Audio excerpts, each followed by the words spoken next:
She gave bread to a beast in the dark and woke a king who had forgotten kindness. She fed a lone wolf at midnight. She didn't know he was the Alpha King in disguise. The village called her the Hollow Girl, not because she was empty, but because they believed something vital had been carved out of her at birth. No wolf stirred beneath her skin. No shift came with the moon. She was Omega without fangs, without pack, without worth. Ilara lived in the margins, a stone cottage at the forest's edge, where even moonlight seemed reluctant to fall. Her days were spent gathering herbs the healers refused to touch, her nights listening to howls that never called her name. But she was not bitter. Bitterness required hope, and hope had been the first thing they took from her. Tonight, the snow fell thick and silent. She wrapped her threadbare shawl tighter and stepped into the cold with a basket of stale bread and dried meat. The village discarded food like they discarded her, without ceremony, without guilt. She walked to the clearing where the forest opened like a wound, and there, beneath the skeletal branches, she saw him, a wolf, massive, silver-furred with streaks of black along his spine. His eyes were gold and ancient, and they fixed on her with an intensity that made her breath catch. He did not growl, did not bare his teeth. He simply watched. Ilara knelt slowly, setting the bread on the frozen ground. "You look hungry," she whispered, "and I know what that feels like." The wolf's ears flicked forward. He limped closer, one paw dragging, a dark stain spreading through the snow beneath him. Wounded, alone. She should have run. Every instinct screamed at her to flee, but instead she tore a piece of bread and held it out. The wolf's breath misted in the cold as he approached. His muzzle brushed her palm, and for a heartbeat she felt something impossible. Warmth, connection, recognition. He took the bread gently, as though he remembered what it meant to be careful with fragile things. Ilara smiled. "Come back tomorrow," she said softly. "I'll bring more." The wolf's golden eyes held hers for a moment longer. Then he turned and vanished into the darkness, leaving only blood-stained snow and the echo of something that felt dangerously close to hope. She did not know that the beast she fed was Cale Thornridge, Alpha King of the Northern Realm, cursed by his own council, hunted by those he once called brothers. She did not know that her kindness had just rewritten the fate of kingdoms. But the moon knew, and the moon always remembered. 3 nights passed, and the wolf returned each time. Ilara brought what little she could spare, bread, dried fish, sometimes just her presence and soft words that filled the silence between them. The wolf never took more than she offered, never threatened, never left without that lingering look that made her chest ache with something nameless. On the 4th night, she found him collapsed in the clearing. "No!" she breathed, rushing forward. Blood soaked his fur, fresh and dark. The wound on his shoulder had reopened, or perhaps worsened. His breathing came shallow and labored. Ilara's hands trembled as she touched him. His fur was coarse and warm beneath her fingers, and she felt the wild pulse of life fighting to stay tethered to flesh. "I can't lose you," she whispered, though she didn't understand why it mattered so much. "Not you too." She dragged him, impossibly heavy, impossibly trusting, back to her cottage. The journey left her gasping, her arms burning, but she did not stop until he lay before her hearth. By firelight, she cleaned his wounds with hands that had learned gentleness from loneliness. She whispered to him as she worked, stories of the village that shunned her, the moon she prayed to, the dream of belonging that she had finally learned to bury. "They say I'm broken," she murmured, wrapping his shoulder with strips torn from her only good blanket. "But maybe broken things recognize each other." The wolf's eyes cracked open. Gold met gray, and in that moment, something shifted in the air between them, something old and inevitable. He tried to rise, but she pressed her hand to his chest. "Rest," she commanded softly. "Just rest." And impossibly, He obeyed. Kyle had not obeyed anyone in 2 decades, but her voice carried something his wolf recognized, not submission, but sanctuary. As dawn broke, Alara fell asleep beside him, her hand still resting on his fur, her breathing synchronized with his. She did not see the way his form rippled in the early light, did not see the moment fur became skin, paws became hands, and the wolf transformed into a man with scars that told stories of betrayal and war. Kale looked down at the girl who had saved him, this strange, wolfless Omega who smelled of herbs and sorrow and something achingly pure. He should leave, should vanish before she woke and saw what he truly was. But her hand was still on his chest, and for the first time in years, he felt the weight of loneliness lift just enough to breathe. So he stayed. Alara woke to gray eyes watching her. She gasped, scrambling backward, her heart a wild drum against her ribs. The wolf was gone. In its place sat a man, bare-chested, scarred, with silver-streaked black hair that fell past his shoulders. Blood still marked his skin, but the wounds had closed to angry red lines.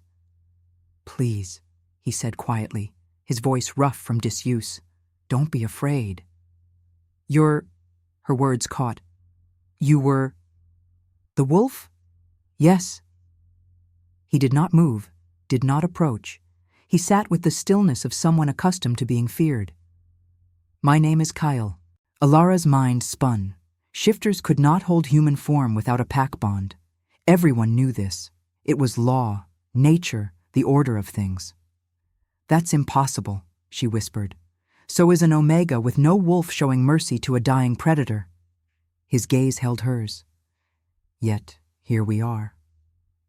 Silence stretched between them, filled only by the crackle of dying embers.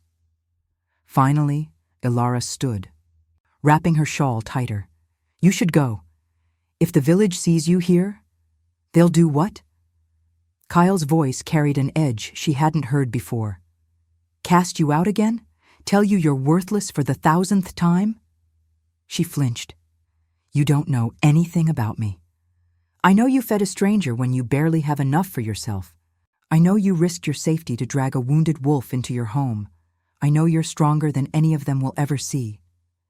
He stood slowly, towering over her, but somehow not threatening. "That's enough." Alara's throat tightened. No one had ever called her strong. Not once. Not ever. "Why were you wounded?" she asked instead. Kyle's jaw tightened.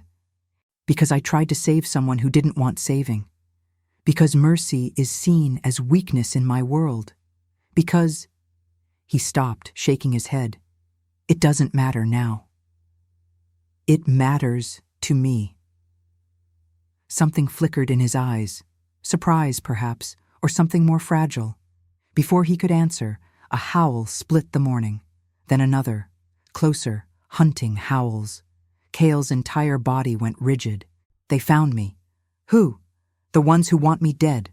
He moved to the window, cursing under his breath. "You need to hide, now.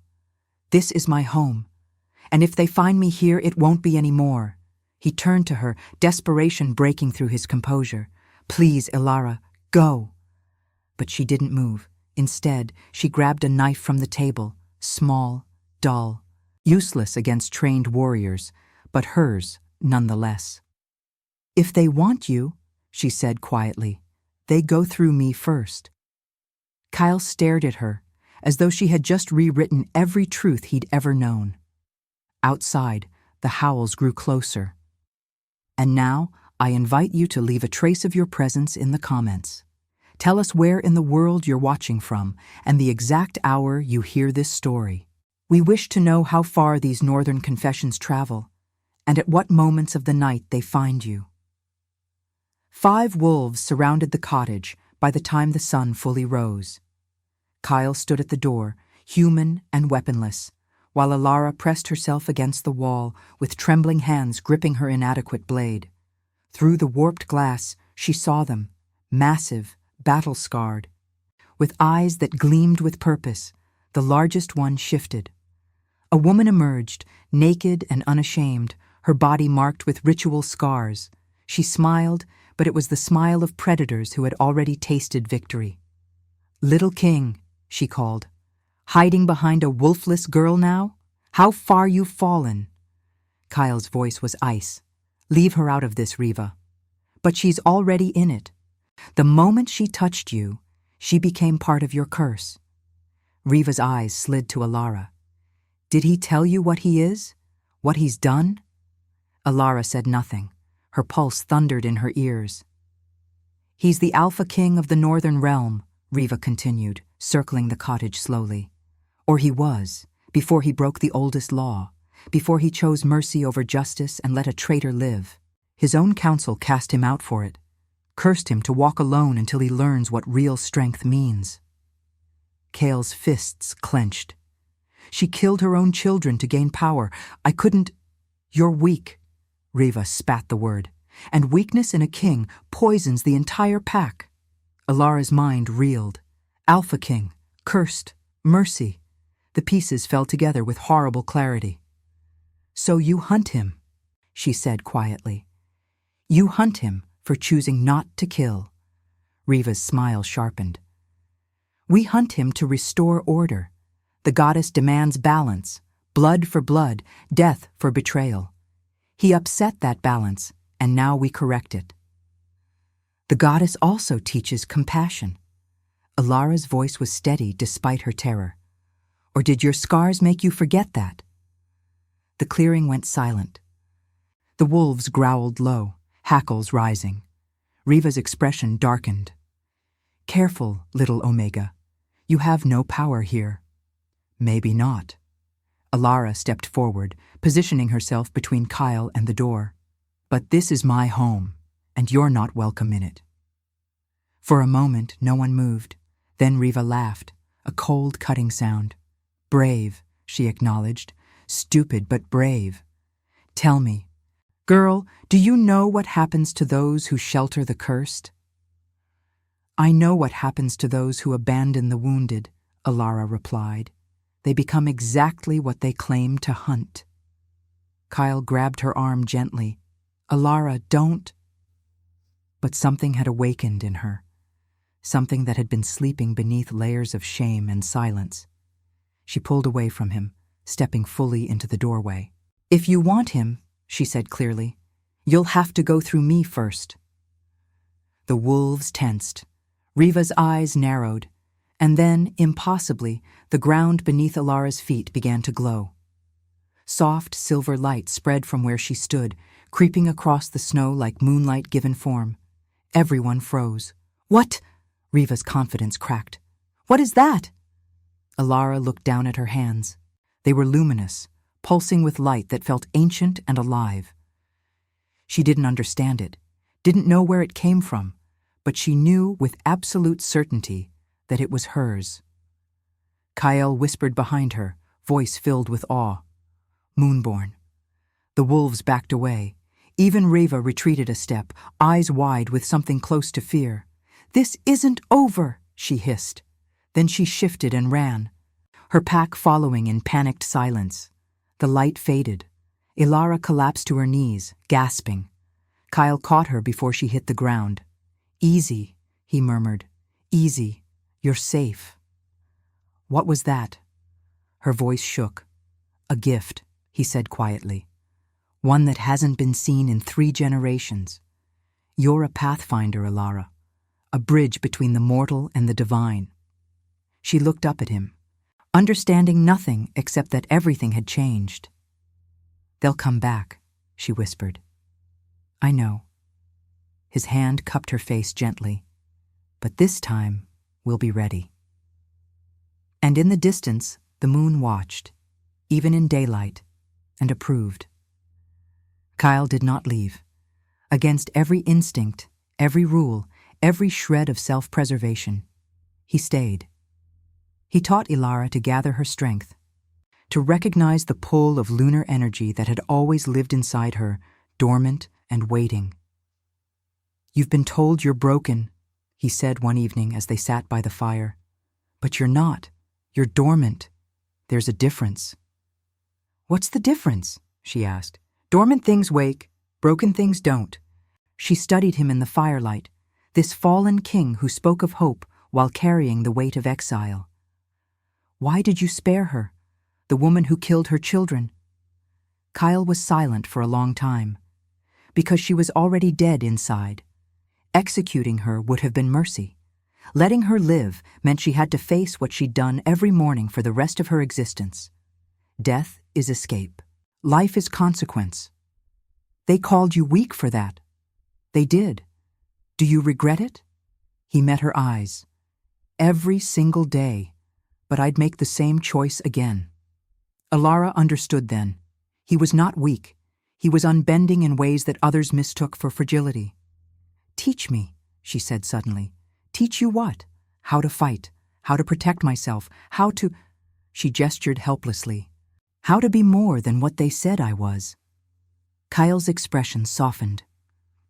"You already are more than that, Ilara. You always have been." "Then teach me to believe it." So he did. Days turned to weeks. Winter deepened. Kyle showed her how to move through snow without sound, how to read tracks, how to sense intent before violence arrived. And at night, by moonlight, he guided her in channeling the silver glow that lived beneath her skin. "It responds to emotion," he explained as she held her glowing palms before her. "Fear, rage, love. It amplifies what you already feel." "What does it do?" "Depends on the pathfinder. Some heal, some reveal truth, some—" He paused. "Some rewrite fate itself." Alara looked at him sharply. "Is that possible?" "The goddess works in mysteries. Who's to say what's possible?" But she could see it in his eyes. Hope. Dangerous, desperate hope that maybe she could break his curse. Maybe she could give him back what had been taken. She didn't have the heart to tell him she didn't know how.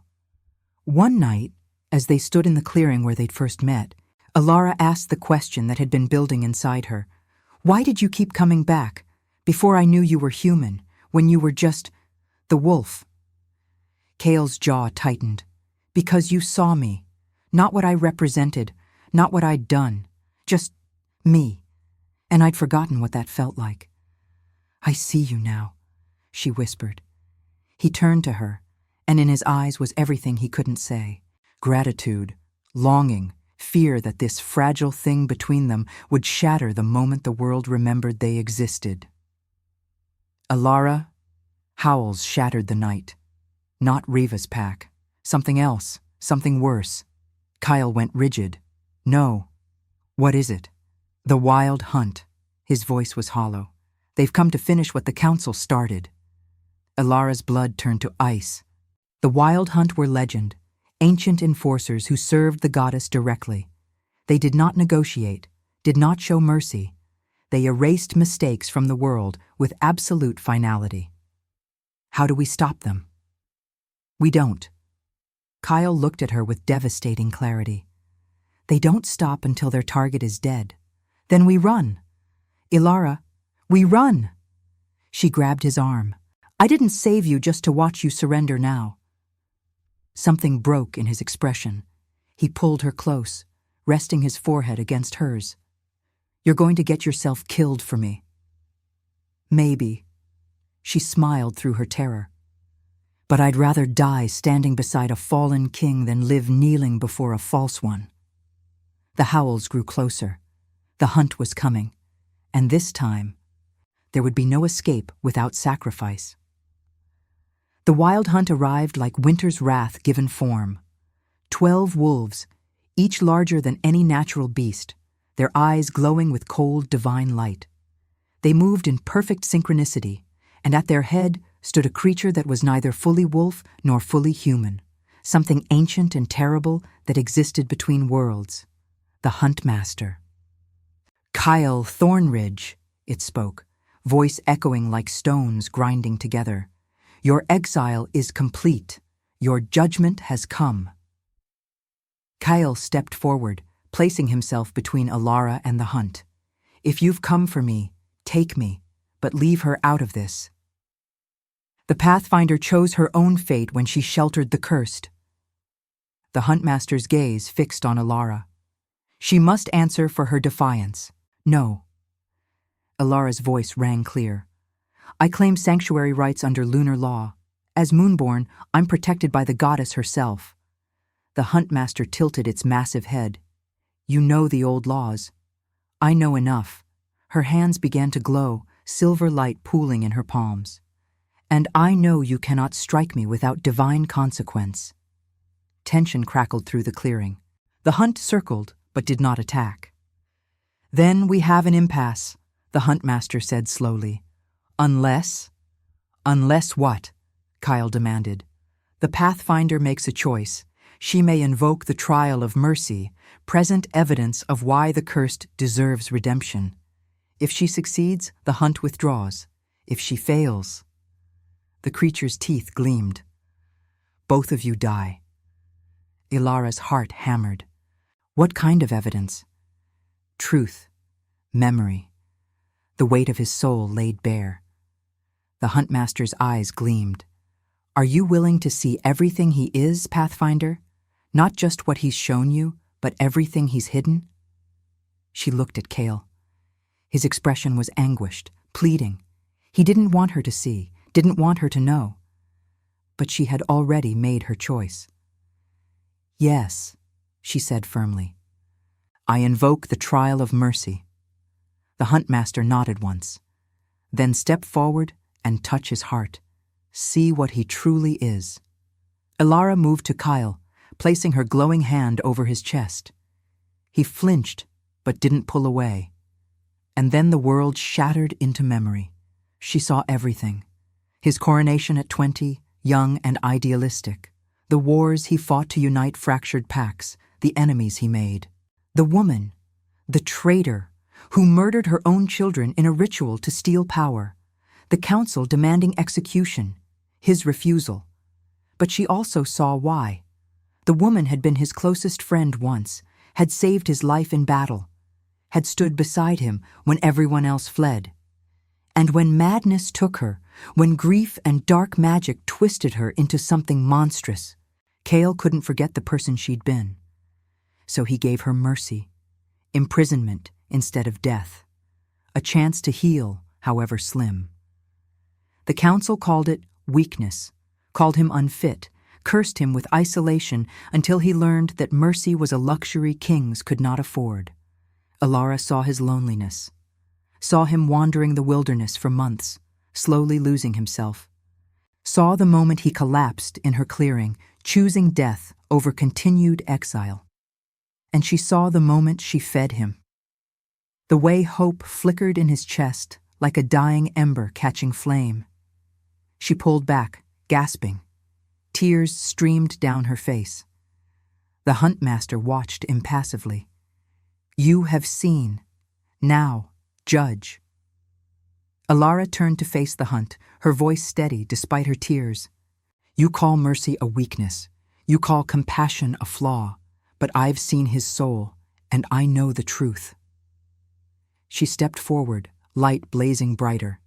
Real strength isn't knowing when to kill. It's knowing when not to. Kyle Thornridge chose the harder path, living with the weight of mercy instead of the ease of vengeance. That's not weakness. That's courage the rest of you will never understand. Silence fell over the clearing. The Huntmaster's eyes narrowed. Do you stake your own life on this judgment? I do. Then you're a fool. Maybe. Ilara smiled. But I'm a fool who believes mercy can crown even the fallen. The words hung in the frozen air. And then, impossibly, the Huntmaster bowed its massive head. The goddess has spoken through you, Pathfinder. The curse is lifted. Kale Thornridge may walk free. The hunt withdrew like shadows at dawn, vanishing into the forest until only Ilara and Kale remained. He stared at her, disbelief and wonder warring in his expression. You saved me. No. She took his hand. You saved yourself. I just made sure everyone else saw it. Kyle pulled her close, and for the first time since his exile began, he let himself believe in something beyond survival. He let himself believe in hope. Subscribe if you believe mercy can crown even the fallen. Spring came reluctantly to the northern woods. Kale's curse was broken, but the world had not forgotten what happened. Word spread that the fallen Alpha King had been redeemed by a wolfless Omega with Pathfinder gifts. Some called it miracle, others called it heresy. The village that had shunned Alara now whispered her name with fear and grudging respect. They came to her door with offerings, food, fabric, wood, asking for blessings, for healings, for glimpses of the divine light she carried. She turned them all away. "They didn't want me before," she told Kale one evening. "I won't be their saint now, just because I'm useful." "You're angrier than you let on," he observed quietly. "Shouldn't I be?" She looked at him. "They made me believe I was worthless my entire life. And now that I've proven otherwise, they want absolution for their cruelty. Why should I give it?" Kyle was silent for a moment. Then, "Because you're better than they are. Because mercy isn't just for the ones who deserve it." Alara laughed bitterly. "You would say that." "I would." He caught her hand. "But I also understand if you can't. You don't owe them forgiveness, Alara. You don't owe anyone anything." She studied their joined hands. "What happens now? The curse is broken. You could go back to your kingdom." "I could. But my kingdom is built on the same laws that cursed me, the same rigidity that calls compassion weakness." He met her eyes. "I don't know if I want to go back to that." "Then what do you want?" The question hung between them, heavy with possibility. "I want—" Kyle stopped, struggling with words that had lived too long unspoken. "I want to build something different, a pack where mercy isn't punished, where strength means protecting the vulnerable instead of dominating them, where—" He looked at her with devastating intensity. "Where someone like you isn't cast out for being exactly what the world needs." Alara's breath caught. "You're talking about revolution. I'm talking about change. They'll never accept it. The old packs, the councils, Then we start new. We find others like us, the exiled, the broken, the ones who don't fit into their narrow definitions." His grip on her hand tightened. "We create something they can't ignore." It was madness. It was impossible. It was everything she'd been too afraid to dream. "Why me?" she whispered. "You could have anyone. A strong alpha, someone with power and connections. Why choose a wolfless Omega with no pack, no family, no—" Kyle silenced her with a kiss. It was not gentle. It was desperation and hope, and months of restraint finally breaking. When he pulled back, his forehead rested against hers. "Because you're the strongest person I've ever met," he said roughly. "Because you fed a dying wolf when you had every reason to let him die. Because you stood between me and the hunt without hesitation. Because—" His voice cracked. "Because you saw me when I was nothing and still chose to stay." Tears slipped down Alara's cheeks. "I'm terrified." "So am I. What if we fail? Then we fail together." He cupped her face. "But what if we don't? What if we actually build something worth believing in?" Outside, the spring moon rose full and bright. Somewhere in the distance, a wolf howled, not in threat, but in acknowledgement. Alara made her choice. "All right," she breathed. "Let's burn it all down and build something better." Kyle smiled, the first real smile she'd ever seen from him. And in that moment, she knew they would either change everything or die trying. Either way, she would not be alone. They started small. Word spread through the hidden networks of the exiled and forgotten. An Alpha King who chose mercy over power. A Pathfinder who carried moonlight in her palms. Together, they were building sanctuary in the northern woods, a place for those with nowhere else to go. They came in ones and twos at first. A scarred beta named Marcus who had lost his pack to political maneuvering. His eyes hollow with grief, but his hands still willing to work. A young Omega named Sarah, barely 18, pregnant and abandoned by the mate who had promised her forever. A blind elder called Silas, who carried 3 centuries of wisdom despite being deemed useless by his former family after losing his sight in battle. Each arrival brought new stories of cruelty disguised as strength, of rigid hierarchies that crushed anything different, anything soft, anything that dared to question the way things had always been. Alara welcomed them all with the same gentle firmness she had shown the wounded wolf in her clearing. She learned their names, their wounds, their hopes. She sat with Sarah through nightmares and helped Marcus rebuild calloused hands that had forgotten how to create instead of destroy. She listened to Silas speak of the old days when packs had been families instead of military units. Kyle built them shelter with his own hands, cabins that smelled of fresh pine and promise. A communal hall where hierarchy dissolved over shared meals. Training grounds where strength was taught not as domination, but as protection of the vulnerable. Together, they created something unprecedented. A pack without traditional hierarchy, where an Omega's voice carried the same weight as an Alpha's, where weakness was not shameful, but simply another facet of being alive. By the end of spring, their settlement held 40 souls.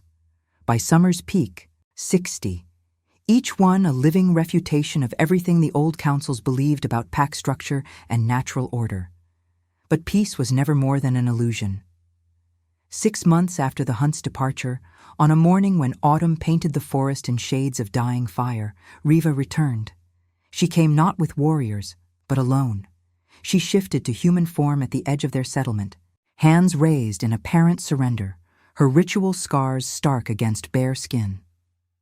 "I come to negotiate," she called, her voice carrying across the clearing. Kale emerged from the main hall, Alara at his side.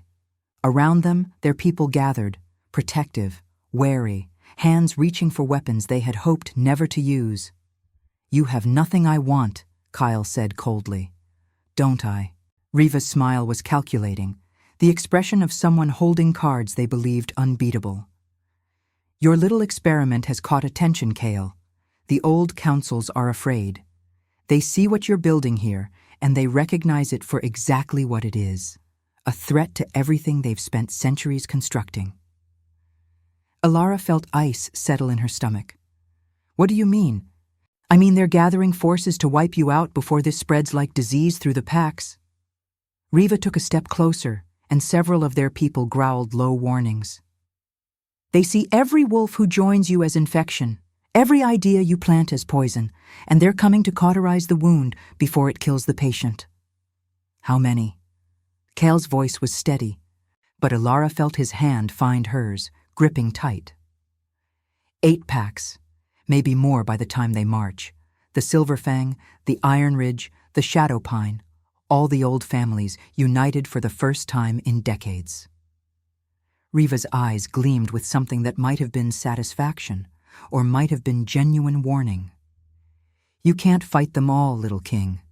No matter how many outcasts you shelter, no matter how bright your pathfinder glows, numbers matter, experience matters, and they have both."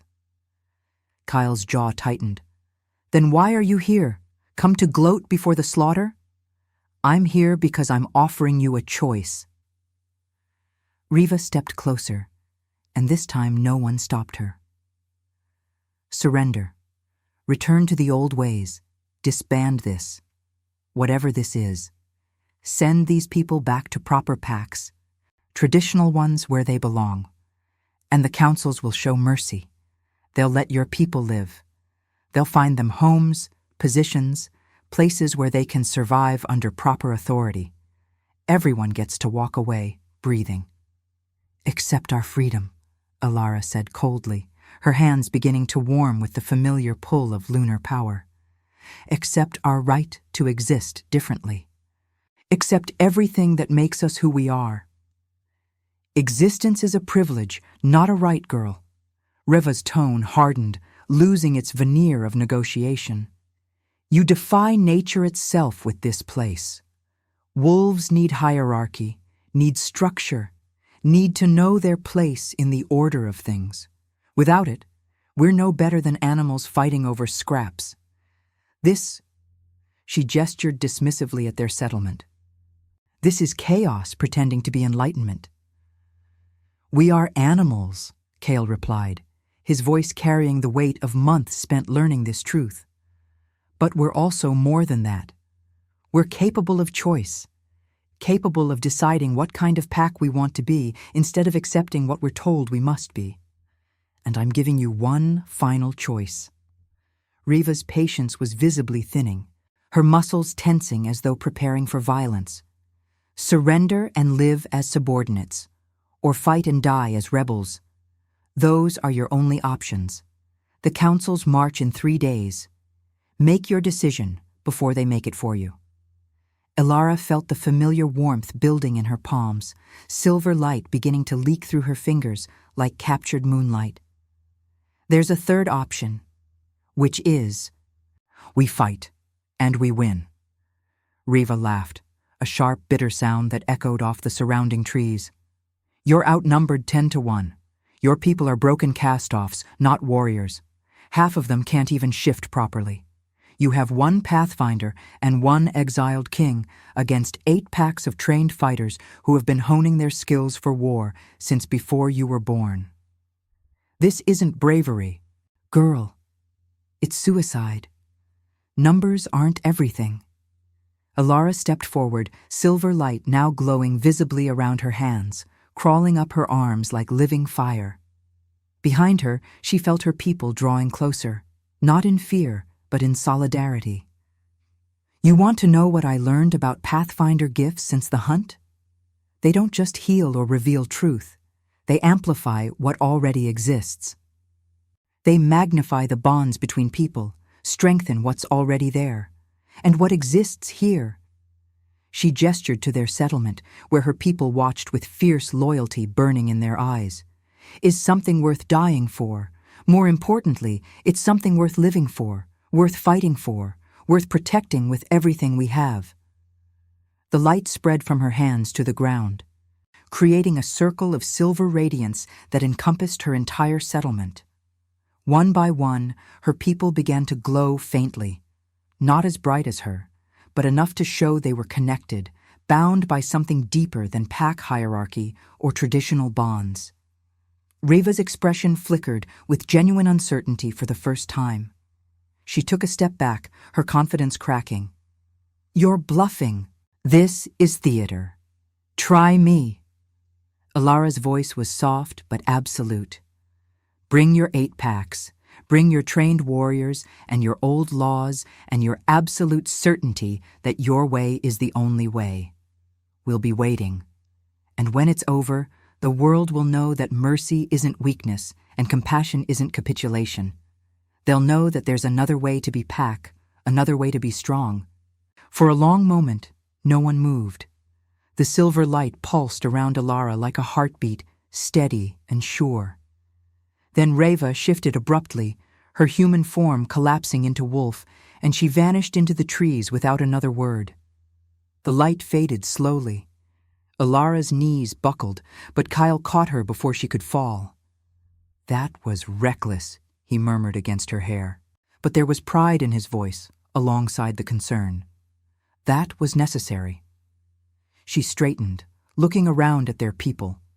At Sarah with her swollen belly, at Marcus with his scarred hands, at Silas with his blind eyes that somehow saw more than any of them. They're coming whether we want them to or not. At least now we know when. At least now we can prepare. 3 days. Silas spoke up, his weathered voice carrying unexpected strength. That's how long we have. I can feel it in the wind, in the way the birds have gone silent. The storm is gathering, and it will break over us soon.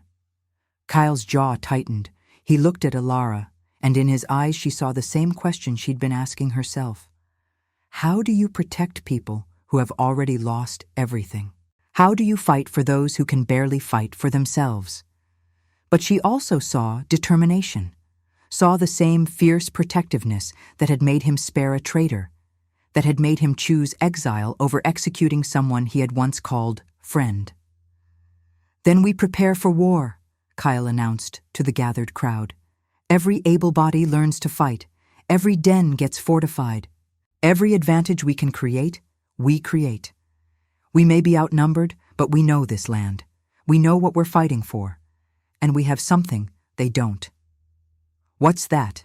Marcus asked, his scarred hands already clenching into fists. Kyle looked at Alara, and she saw everything he felt reflected back at her. Fear and hope and desperate love for these broken people who had become family. We have nothing left to lose, Kale said quietly, and everything to gain. That makes us the most dangerous creatures in these woods. The crowd murmured agreement. Plans began to form. Sarah, despite her pregnancy, organized the non-combatants into support roles. Marcus began training sessions, teaching not dominant displays of strength, but efficient practical combat. Silas, blind but experienced, advised on strategy and old battle tactics most had forgotten.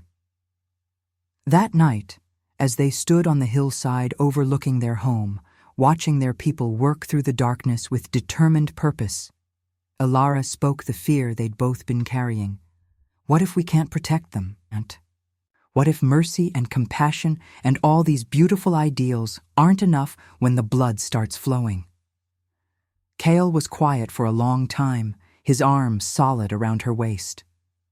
The moon was waning now, 4 days from dark, and she wondered if that meant something. If the goddess was withdrawing her light, or simply preparing for something new to be born. Mercy has never been about protecting everyone, Kale finally said, his voice thoughtful and sad. It's about giving people the choice to be better than their worst instincts. We've given them that choice, not just our people, but the councils too. We've shown them another way exists. Whatever happens next is their choice to make, not ours. And if they choose wrong, if they choose violence and domination and everything we're trying to move beyond? He turned her to face him, his hands framing her face with heartbreaking gentleness. Then we make sure the world remembers what we tried to build. We make sure that even in defeat, the idea survives. Because ideas are harder to kill than people, Alara. Ideas spread like wildfire once they catch. And what we've built here, what you've shown is possible. That's already caught, already spreading. Whether we survive the next 3 days or not, we've already won something important. I don't want to just win ideas, she whispered, tears burning her eyes. I want to win their lives. I want Sarah to give birth in safety. I want Marcus to learn how to laugh again. I want Silas to see the world we're building, even through blind eyes. I want... Her voice broke. I want us to survive this. So do I. He kissed her forehead, her cheeks, her lips, gentle touches that tasted of desperation and promise. So do I. And we'll fight with everything we have to make that happen. But if we fall knowing we gave them hope first, gave them family, gave them the chance to be more than what they were told they had to be. That's worth something, even at the end. In the distance, 8 packs were gathering, sharpening claws and testing battle formations and preparing to crush the rebellion before it could spread beyond these woods. And above them, the waning moon watched and waited to see if compassion could survive against the cold, efficient machinery of tradition. Ilara pressed closer to Kale, drawing strength from his solid presence, and made herself a promise. She would fight. She would bleed if necessary. She would burn as bright as the moon itself if that's what it took. But she would not let her people face destruction alone. 3 days until war. 3 days until everything they'd built would be tested in blood and fire. 3 days to prepare for the fight of their lives. They came at dawn, when the world was caught between darkness and light, when shadows still clung to the earth like reluctant ghosts. 8 packs, over 300 warriors. They moved through the forest like an avalanche of fur and fury, their paws shaking the ground with rhythmic thunder. Birds fled before them. Small animals burrowed deep. Even the trees seemed to lean away, as though nature itself recognized the inevitability of what was coming. At their head walked not Riva, but someone far more dangerous. Aldrich Blackmaw, the eldest living alpha, keeper of the old laws, enforcer of tradition. He was ancient by wolf standards, nearly 80 years old, but his body was still corded with muscle beneath skin marked by centuries of ritual scars. His eyes were the pale gold of winter sunlight, cold and absolute. Behind him marched the combined might of 8 territories, the Silverfang from the northern mountains, known for their brutal efficiency, the Iron Ridge from the eastern valleys, masters of strategic warfare, the Shadowpine from the western forests, experts in stealth and assassination, and 5 others, each bringing their own particular brand of violence honed over generations. They stopped at the edge of Kale's settlement as the sun broke the horizon, bathing everything in blood-red light. Kale and Alara stood at the center of their home, surrounded by 60 souls who had chosen sanctuary over survival. Behind them, Marcus held a makeshift spear with hands that trembled slightly but didn't falter.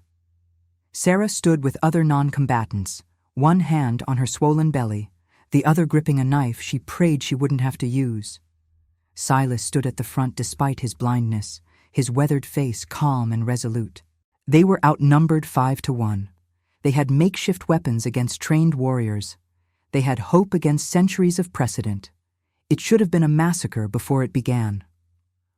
Aldrich shifted to human form with the casual grace of someone who had performed the transformation 10,000 times. His aged body was still impressive, still intimidating, still radiating the absolute authority of someone who had never been successfully challenged. "Last chance, Thornridge," he called, his voice carrying the weight of iron and ice. "Disband this mockery. Send these people back to proper packs where they can be rehabilitated, taught the correct way to exist. Save yourself the bloodshed. Save them the pain of learning that idealism dies when it meets reality." "No," Kale said simply, his voice steady despite the fear Alara could feel thrumming through their bond. Aldrich's expression darkened, carved lines deepening with genuine anger. "Then you condemn them all to death. Their blood will be on your hands, not mine. Remember that when you watch them fall. They're already dead in your world." Alara stepped forward, feeling the familiar warmth building in her core, spreading through her veins like liquid moonlight. Dead the moment they showed weakness. Dead the moment they showed difference. Dead the moment they showed anything that didn't fit your narrow definition of what strength looks like, what pack should be. "We're not condemning them to anything, Aldrich. We're giving them the first real life they've ever had. You're giving them false hope. You're teaching them to reject the natural order that has kept our species alive for millennia." Aldrich's voice rose, addressing not just them, but his own forces. "Without hierarchy, without structure, without those willing to make hard decisions and enforce necessary discipline, we are nothing. We are animals tearing each other apart over scraps. The old laws exist for a reason. They work. They keep us strong. They keep us alive." "They keep some of you alive," Marcus called out, his scarred voice rough with emotion. "The rest of us just survive until we can't anymore.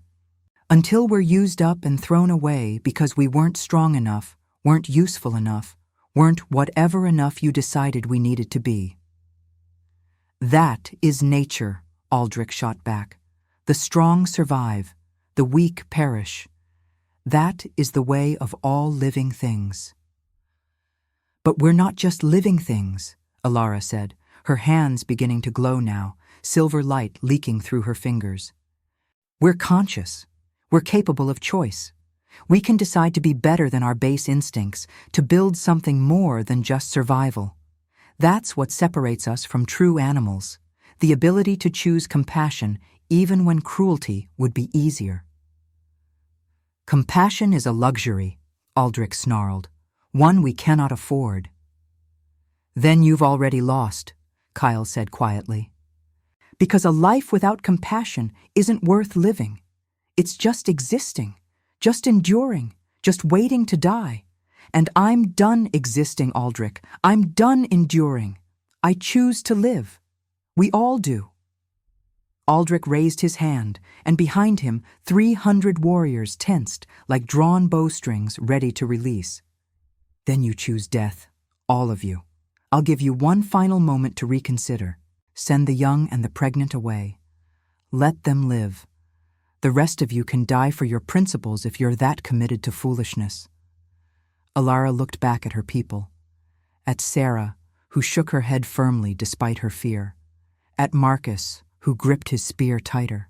At Silas, who smiled gently as though he could see something the rest of them couldn't. No one moved to leave. No one asked for mercy. No one was willing to abandon what they'd built, even with death staring them down. Her heart broke and soared simultaneously. We stay together, she called back to Aldrich. We fight together. We die together if that's what the goddess wills. But we don't surrender what we are to become what you want us to be. Aldrich's face twisted with something that might have been respect or might have been rage, perhaps both. So be it. He raised his hand to signal the attack, and then Alara did something no one expected. She knelt, not in submission, not in defeat, but in prayer. She pressed her glowing palms flat against the earth and let everything inside her, all the fear and hope and desperate love she felt for these broken people who had become family, pour out through her hands and into the ground beneath them. The earth answered. Silver light exploded from where she knelt, spreading across the clearing like liquid mercury, like moonlight given physical form. It raced outward in a perfect circle, encompassing the entire settlement. It touched the feet of her people, and one by one they began to glow too. Not as bright as her, but bright enough to show that the divine had not abandoned them, bright enough to prove that mercy was not weakness, but a gift from the goddess herself. Aldrich stumbled backward, his confidence cracking for the first time. Behind him, warriors murmured in confusion and growing fear. Some dropped to their knees instinctively, recognizing divine intervention when they saw it. "The goddess has spoken," Alara's voice rang out, amplified by whatever power flowed through her, echoing off the trees like thunder. She does not demand your rigid hierarchies. She does not require cruelty to prove strength. She does not ask that you dominate and destroy everything that doesn't fit your understanding of order. She asks only that you remember what you truly are. Pack. Family. Those who protect each other, not those who tear each other apart in the name of strength. "This is heresy," Aldrich hissed, but his voice shook. "This is manipulation, tricks, the corruption of sacred gifts for political gain. This is truth." Kyle moved beside Alara, placing his hand on her shoulder, and the light flared brighter at their joined contact. "And you know it, Aldrich. You've spent so long enforcing laws that you've forgotten why they existed in the first place. They were meant to keep us safe, to keep us together, to give us structure that supported rather than suffocated. But somewhere along the way, they became chains instead of shelter. They became weapons used to control rather than tools used to build. And you—" His voice softened with something like pity. "You've spent so long being the enforcer that you've forgotten how to be the protector." The light from Alara and her people grew impossibly brighter, and the impossible happened. Some of the warriors behind Aldrich began to glow too. Young ones, their faces slack with wonder. Uncertain ones who had always questioned but never dared voice their doubts. Those who had seen friends cast out, family members destroyed, loved ones broken by the very system they were supposed to defend. Aldrich saw his army fracturing before his eyes, saw the absolute certainty he had commanded for centuries beginning to dissolve like ice in spring sun. "Stand down!" he commanded, his voice cracking with desperation. "All of you, stand down! Remember your oaths! Remember your duty!" "No."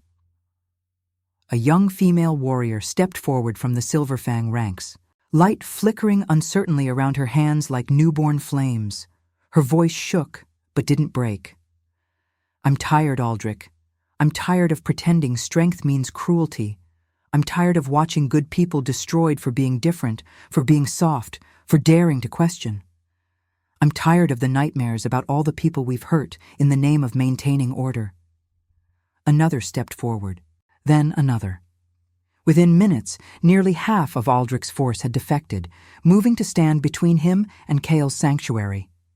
They formed a living wall, glowing with borrowed moonlight, their faces set with the determination of people who had finally found something worth fighting for that wasn't just survival.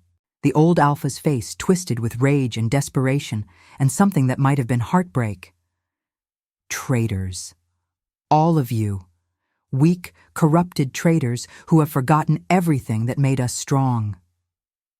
Survivors, Alara corrected gently, rising to her feet but keeping the light flowing. People choosing a different path. People deciding that maybe strength looks different than we were taught. Maybe it looks like choosing mercy when vengeance would be easier. Maybe it looks like building instead of destroying. Maybe it looks like... Aldrich shifted mid-sentence, lunging directly at Alara with killing intent burning in his ancient eyes. He moved faster than something his age should move. Faster than thought. Pure instinct and rage and desperate need to stop this corruption before it spread beyond control. But Kyle was faster. He met the old Alpha mid-leap, and they crashed together in an explosion of fur and fury that shook the ground. They rolled, snapping and snarling, both in wolf form now, both fighting with everything they had. The clearing erupted into chaos. Some warriors attacked, some defended. Some simply stood frozen, unsure which side of history they wanted to be on. But the defectors held the line. Young wolves who had spent their lives learning to dominate now fought to protect the vulnerable. Warriors who had been taught that mercy was weakness now died defending the right to choose compassion.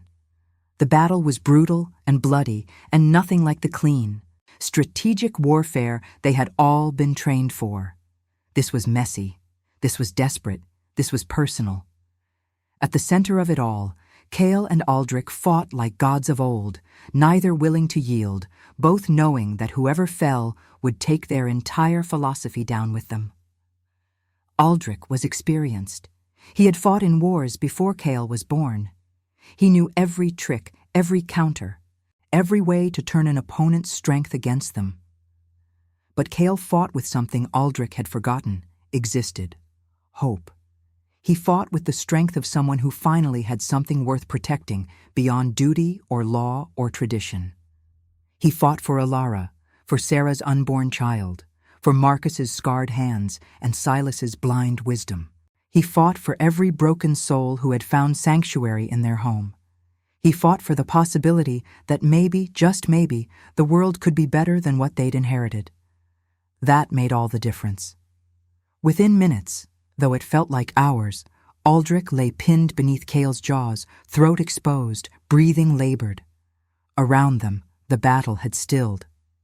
Everyone watched, waiting to see if this new way would triumph or if tradition would prevail once more.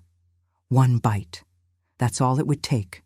One crushing snap, and Aldrich's blood would water the ground, would seal Kale's victory, would prove beyond doubt that the old way had died. The clearing went utterly silent except for labored breathing and distant bird calls. Kale's wolf looked down at Aldrich, this symbol of everything that had cursed him, exiled him, tried to destroy everything he'd built. This living embodiment of rigid tradition and uncompromising law.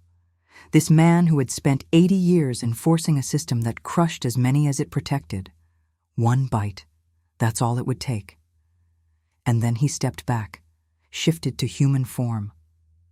Stood naked and scarred and vulnerable before 300 witnesses, his chest heaving with exertion, but his eyes clear and certain. "I could kill you," Kyle said quietly, his voice somehow carrying to every corner of the clearing. "I could end this with your blood.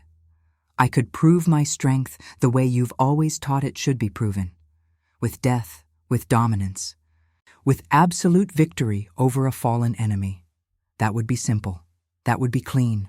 That would be everything you trained me to believe strength looks like." He extended his hand, But that would make me exactly what you accused me of being.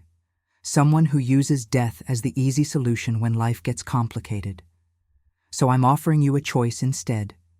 Learn from this. Change. Grow beyond what you've always been. Or leave and never return. Go back to your territories and live according to the old ways if you must. But you don't get to define strength for the rest of us anymore. You don't get to determine who deserves to exist and who doesn't. That time is over, Aldrich. One way or another, that time is done. Aldrich shifted slowly, painfully, his aged body protesting every movement. He stood on shaking legs, naked and defeated, staring at the offered hand for a long moment. Then he looked around at the warriors who had abandoned him, at the settlement still glowing with divine light, at the impossible thing that had taken root here and spread like wildfire through hearts he thought were too hardened to ignite. "You're a fool," he said hoarsely, but there was no venom in it now, just weariness, just the bone-deep exhaustion of someone who had spent a lifetime fighting for something, only to realize he no longer understood what he'd been protecting. "This won't last. The world will grind you down. Reality will teach you that idealism dies when it meets true hardship." "Maybe," Kyle acknowledged, his hand still extended. "But I'd rather die as a fool who tried to build something better than live as a king who settled for what already exists. And if the world grinds us down, at least we'll have given the next generation something to build on. Ideas are harder to kill than people, Aldrich. What we've proven here today, that's already spreading, already taking root, whether you accept it or not." Aldrich stared at the offered hand for one moment longer. Then, slowly, he reached out and grasped it. Not in alliance, not in forgiveness, but in acknowledgement. In understanding that something fundamental had shifted, and he could either adapt or become irrelevant. They shook once. Then Aldrich released Kale's hand and turned away, shifting back to wolf form. Most of his remaining forces followed, those too old or too rigid to imagine another way, those too invested in the old system to abandon it even when it had failed them. But some stayed. Nearly 100 warriors, all told, young ones and questioning ones, and those who had been waiting their entire lives for permission to choose differently. As the sun rose fully, bathing the clearing in gold instead of blood, Ilara's settlement had nearly tripled in size. That night, as celebration echoed through their home, exhausted, tearful, disbelieving celebration, Ilara and Kyle stood on their hillside, watching the moon rise full and bright. The waning had reversed. The goddess had renewed her light in response to what had happened here.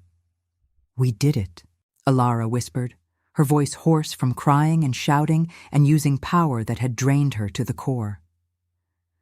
"We survived," Kyle corrected gently, wrapping a blanket around her shoulders. "The real work starts now. Building something sustainable. Teaching 100 warriors how to be protectors instead of dominators. Figuring out how to feed everyone. How to integrate old ways and new ideas without losing what makes this place special. Building something better. Building something worth believing in." He pulled her close, and she could feel his heart beating against her back, steady and strong and alive. Together. Always together. Ilara leaned into him, feeling the solid warmth of his body, the gentle strength of his arms, the infinite relief of survival.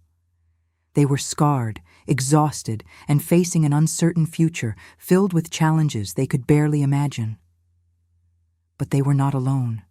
They would never be alone again.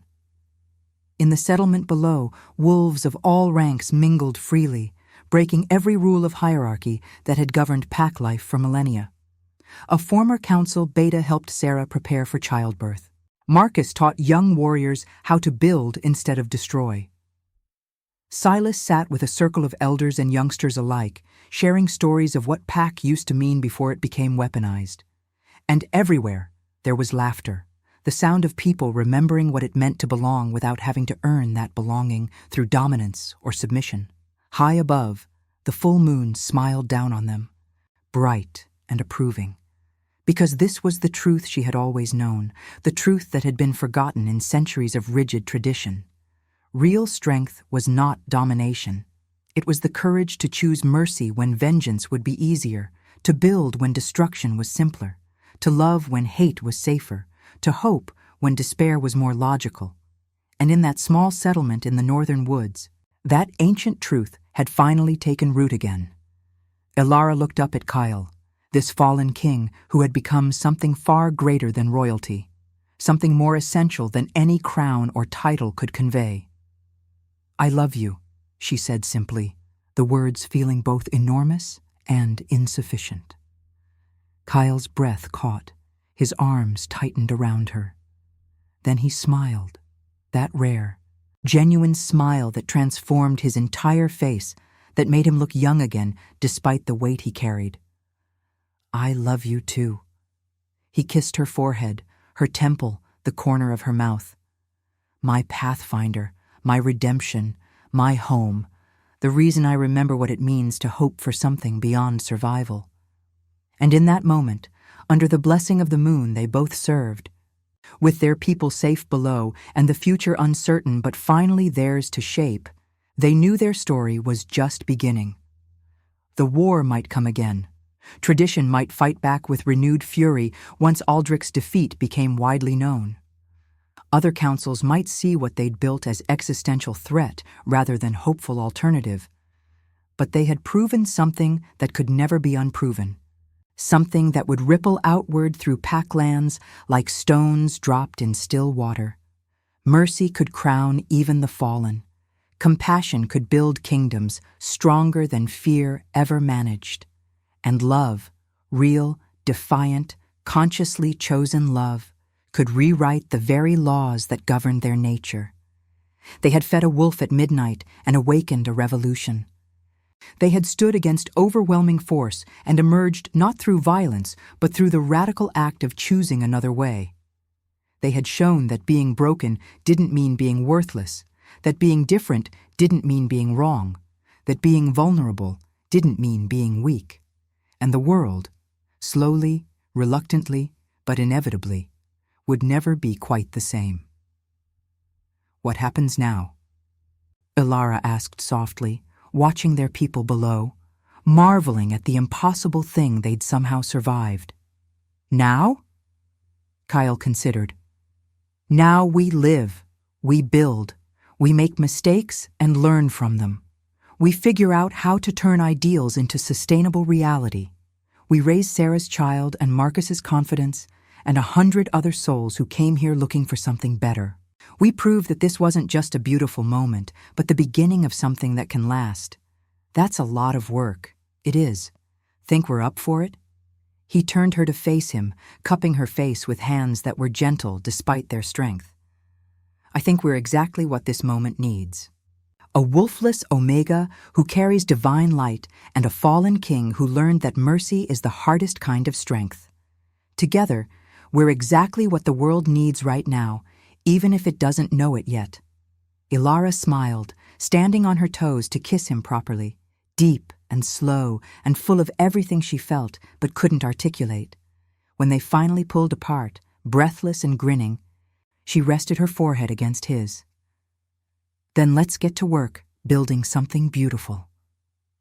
"Together," he agreed, "always together." And far above, the moon watched over them both, blessing what they'd built, approving what they'd become, knowing that sometimes the greatest revolutions begin not with armies or grand strategies, but with simple acts of kindness extended in the dark to those who need it most. She had fed a lone wolf at midnight. She hadn't known he was the Alpha King in disguise. But perhaps that was the point. Perhaps the greatest transformations happen when we treat everyone, powerful or powerless, worthy or broken, king or beast, with the same basic compassion we wish someone had shown us. That was the lesson. That was the truth. That was the revolution. And it had finally beautifully, impossibly begun. If your heart beat alongside ours, like, comment, and subscribe. Because every soul that joins our moon keeps the flame of redemption alive.